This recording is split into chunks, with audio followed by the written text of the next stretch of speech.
రాత్రిపూట అందరూ కలిసి భోజనాలు చేసిన తర్వాత అమర్ బాగి ఇద్దరు కూడా గదిలోకి వస్తారు. గదిలోకి వచ్చిన తర్వాత బాగి నిద్రపోకుండా అలాగే కూర్చొని ఉంటుంది. దాంతో అమర్, ఏంటి బాగి ఇంకా పడుకోవట్లేదు, నిద్ర రావడం లేదా అని చెప్పి అంటూ ఉంటే, లేదండి, చాలా రోజుల తర్వాత మళ్ళీ ఈరోజు నాకు చాలా హ్యాపీగా అనిపించింది. మీరు మళ్ళీ నన్ను ఉద్యోగంలో జాయిన్ చేయడం, చాలా రోజుల తర్వాత అక్క మళ్ళీ నాకు ఫోన్ చేయడం, ఇదంతా కూడా చూస్తూ ఉంటే మళ్ళీ నా జీవితంలోకి మంచి రోజులు వచ్చినట్టుగా అనిపిస్తుందండి అని చెప్పి, ఇదంతా మీ వల్లే, థ్యాంక్ యూ అండి, థ్యాంక్ యూ సో మచ్. మీ వల్లే నేను ఈరోజు ఇంత ఆనందంగా ఉన్నాను. చిన్నప్పటి నుండి కష్టాలు అనుభవించిన నాకు ఆ దేవుడు కన్నీళ్ళని మిగిల్చాడు.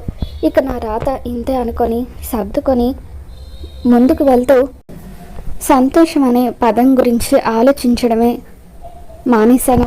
అటువంటిది ఈరోజు మీరు మళ్ళీ నాకు సంతోషం ఎలా ఉంటుందో పరిచయం చేశారు అని చెప్పి బాగి ఎంతో ఎమోషనల్గా ఫీల్ అవుతూ అమర్ని హత్తుకుంటుంది.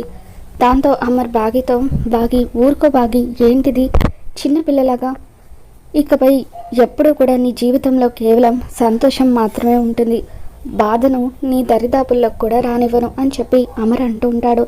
నిజంగా మీలాంటి మంచి భర్త నాకు లభించడం నా అదృష్టం అండి అని చెప్పి, మీరు నా మీదనే ఇంత ప్రేమ చూపిస్తున్నారంటే ఆరు అక్క మీద ఇంకెంత ప్రేమ చూపించేవారో నేను అర్థం చేసుకోగలను. ఆరు అక్క నిజంగా ఈ విషయంలో చాలా అదృష్టవంతురాలండి. మీ ప్రేమను పూర్తిగా పొందగలిగింది.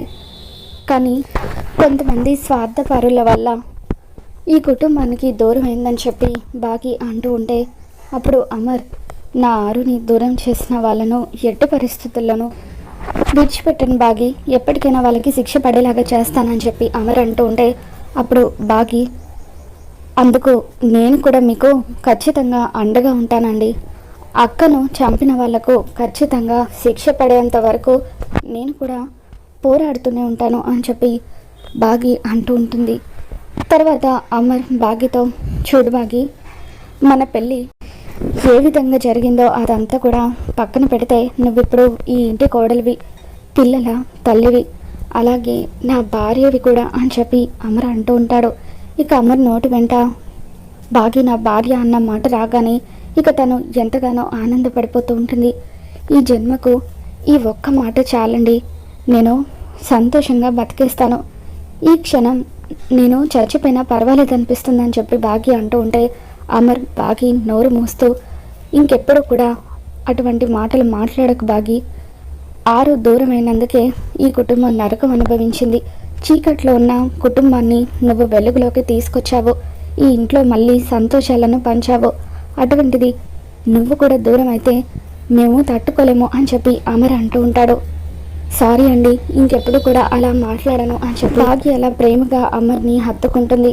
తర్వాత బాగి అమర్తో, ఏమండి, ఏమనుకోకపోతే మీ ఒడిలో తల పెట్టుకొని పడుకోవచ్చా అని చెప్పి అంటూ ఉంటే, పడుకో బాగి అంటూ అమర్ అలా బాగిని ఎంతో ప్రేమగా తన ఒడిలో పడుకోబెట్టి నిద్రపుచ్చుతాడు. ఇక వాళ్ళిద్దరూ కూడా ఎంతో ప్రేమగా దగ్గర అవుతూ ఉంటారు. తర్వాత రోజు ఉదయాన్నే అమర్ బాగిని పిలిచి, బాగి త్వరగా రెడీ అవ్వు, ఎఫ్ఎం స్టేషన్ దగ్గర నేను నిన్ను డ్రాప్ చేస్తాను, నీ ప్రోగ్రామ్కి టైం అవుతుంది కదా అని చెప్పి తను కూడా రెడీ అవుతూ ఉంటాడు. అలాగే అండి అని చెప్పి బాగి రెడీ అవుతుంది. ఇద్దరూ కలిసి కిందికి వస్తారు. అమర్ కార్ స్టార్ట్ చేయడం కోసం అని చెప్పి కార్ దగ్గరికి వెళ్తూ ఉంటే బాగి వెనకాలే వస్తూ ఉంటుంది. బాగికి సడన్గా కళ్ళు తిరిగినట్టుగా, వామిటింగ్ సెన్సేషన్ వచ్చినట్టుగా అనిపించడంతో ఇక తను తిరిగి వెనక్కి వచ్చి వాంతులు చేసుకుంటూ ఉంటుంది. ఇక దాంతో బాగి వాంతులు చేసుకోవడం చూసిన నిర్మలమ్మ ఎంతో ఆనందంగా బాగి దగ్గరికి వచ్చి, ఏంటమ్మా వాంతులు అవుతున్నాయా, కళ్ళు కూడా తిరుగుతున్నాయా అని చెప్పి అంటూ ఉంటే, అవునా అత్తయ్య గారు, ఉదయం నుండి బాగా నీరసంగా ఉంది అని చెప్పి అంటూ ఉంటుంది. దాంతో ఇక నిర్మలమ్మ ఎంతగానో సంతోషపడిపోతూ, నా తల్లి రామ్మ, ఇటువంటి సమయంలో నువ్వు ఇలా నిలబడడం మంచిది కాదు, కూర్చుందు కానీ అంటూ తనని లోపలికి తీసుకుని వెళ్ళి సోఫాలో కూర్చోబెడుతుంది. ఇక పిల్లలు, మనోహరి వీళ్ళందరూ కూడా ఆశ్చర్యంగా చూస్తూ ఉంటారు. ఏమైంది మేడం అని చెప్పి అనామిక అడుగుతూ ఉంటే, బాగి వాంతులు చేసుకుందమ్మా అని చెప్పి ఆనందంగా నిర్మలమ్మ చెబుతూ ఉంటుంది. ఇక బాగి తల్లి కాబోతుందని తెలుసుకున్న అనామిక కంగ్రాట్స్ మేడం అని చెప్పి బాగీకి కంగ్రాట్స్ చెప్తూ ఉంటుంది. ఇక ఇదంతా చూస్తున్న మనోహరి ఒక్కసారిగా షాక్ అవుతుంది. నేను నమ్మలేకపోతున్నాను, బాగి తల్లి కావడం ఏంటి అని చెప్పి నో నో ఇదంతా అబద్ధం అని చెప్పి మనసులో అనుకుంటూ ఉంటుంది. ఇక ఆ తర్వాత అమర్ కూడా బాధగా అలా బాగి వైపు చూస్తూ ఉంటాడు. బాగి కూడా అలా అమర్ వైపు భయంగా చూస్తూ ఉంటుంది. తర్వాత నిర్మలమ్మ పిల్లలతో, పిల్లలు ఇది చాలా సంతోషించాల్సిన విషయం, మన ఇంటికి త్వరలోనే ఒక బుజ్జి తమ్ముడు బుజ్జి చెల్లెలు మీకు పుట్టబోతుంది అని చెప్పి నిర్మలమ్మ చెప్పడంతో ముగ్గురు పిల్లలు చాలా హ్యాపీగా ఫీల్ అవుతూ ఉంటారు. అంజుకి మాత్రం కోపం వస్తూ ఉంటుంది. మేముండగా మళ్ళీ ఇంట్లో ఇంకొక చిన్న బాబో పాపన, అంటే ఇప్పుడు డాడ్ తన ప్రేమనంతా కూడా వాళ్ళ మీదే చూపిస్తారనమాట అని చెప్పి అంజు ఎంతో జలస్గా ఫీల్ అవుతూ ఉంటుంది. ఇక ఆ తర్వాత నిర్మలమ్మ చాలా థ్యాంక్స్ తల్లి, ఈరోజు ఎప్పుడొకప్పుడు వస్తుంది అనుకున్నాను కానీ ఇంత త్వరగా వస్తుందని అస్సలు అనుకోలేదు అని చెప్పి అలా నిర్మలమ్మ బాగిని హత్తుకుంటుంది. తర్వాత అమర్ బాగిని గదిలోకి తీసుకుని వెళ్తాడు.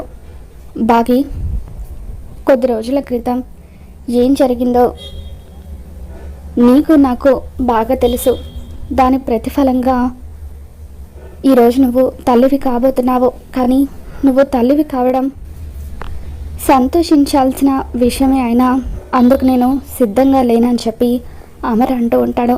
ఇప్పటికే మనకి 4 పిల్లలు ఉన్నారు, ఇప్పుడు మళ్ళీ ఇంకొక పాపో బాబో పుట్టడం వల్ల మనం వాళ్ళని సరిగ్గా చూసుకోగలుగుతామో లేదో, వాళ్ళు కూడా అదే ఆలోచిస్తారు కదా. నువ్వు వాళ్ళని కన్న తల్లి కంటే ఎక్కువగా చూసుకుంటున్నావు, కానీ రేపు నీకు పిల్లలు పుడితే వాళ్ళని సరిగ్గా చూస్తావో లేదో అన్న భయం వాళ్ళలో కూడా మొదలవుతుంది కదా అని చెప్పి అమర్ అంటూ ఉంటాడు. నిజం చెప్పాలంటే అది వాళ్ళ భయం మాత్రమే కాదు, నా భయం కూడా. ఒకవేళ రేపు మళ్ళీ మనకి పిల్లలు పుడితే వాళ్ళతో సమానంగా మనం వీళ్ళని చూడగలుగుతామో లేదోనని నాకు కూడా భయంగా ఉంది బాగి. అలా అని నిన్ను అబార్షన్ చేయించుకోమని నేనేమీ అనడం లేదు, ఎందుకంటే అలా చేయడం నాకు అస్సలు ఇష్టం లేదని చెప్పి అమర్ అంటూ ఉంటాడు. దాంతో బాగి అమర్ చేతులు పట్టుకొని, ఏవండి ఈ విషయం గురించి మీరు ఏమీ కంగారు పడద్దు, మనకి పిల్లలు పుట్టినా కూడా ఆ 4 పిల్లల మీద చూపించే ప్రేమలో ఎటువంటి మార్పు ఉండదు అని చెప్పి బాగి నన్ను నమ్మండి అంటూ అమర్కి ధైర్యం చెప్తూ ఉంటుంది.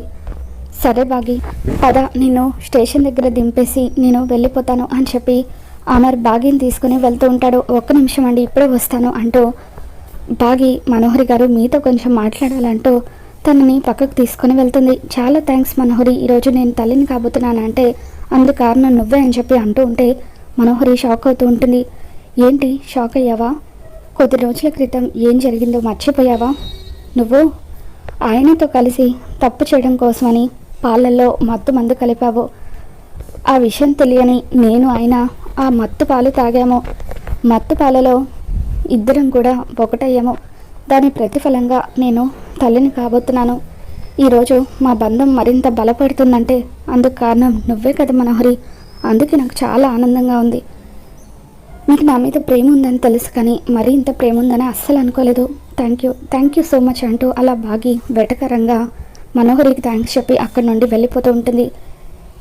నాకు తెలియకుండా నేనే వీళ్ళిద్దరిని ఒకటి చేశానా అని చెప్పి అలా మనోహరి ఎంతగానో అసూయపడుతూ ఉంటుంది.